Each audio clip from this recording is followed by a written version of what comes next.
My name is Bridget Hessman, and I'm a planetary scientist at NASA's Goddard Space Flight Center, and I study storms on Saturn. A great white spot is a massive storm system that erupts on Saturn about once every Saturn year. The great white spot that erupted in December 2010 first presented itself as this fluffy white storm cloud that popped up in the northern hemisphere. The storm, when it erupted, sent large waves up into the stratosphere, and we saw effects like an increased amount of ethylene, something we never expected to see.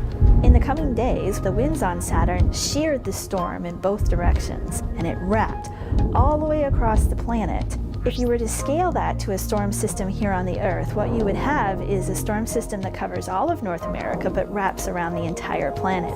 There'd be no escaping this storm system, and it would be lasting for a very long time. This great white spot happened to occur 10 years before we expected it, which was very fortunate because we happen to have a spacecraft called Cassini in orbit around Saturn. And that spacecraft has a full suite of instrumentation that allows us to study this over all wavelength ranges.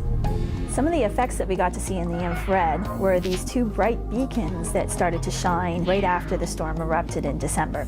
Those beacons at first showed temperature differences of about 20 Kelvin, which is reasonable for a storm. However, as time progressed, we started to see even larger temperature changes. By May 2011, the two beacons had merged into one, and we saw a temperature change of over 80 Kelvin from the quiet conditions before the storm.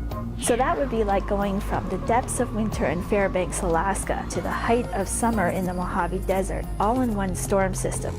Can you imagine what that would feel like sitting on your deck? We'd never before been able to study a storm system of this magnitude in the infrared, so we are very fortunate at this time to have a spacecraft in orbit allowing us to make a historical record of this great white spot.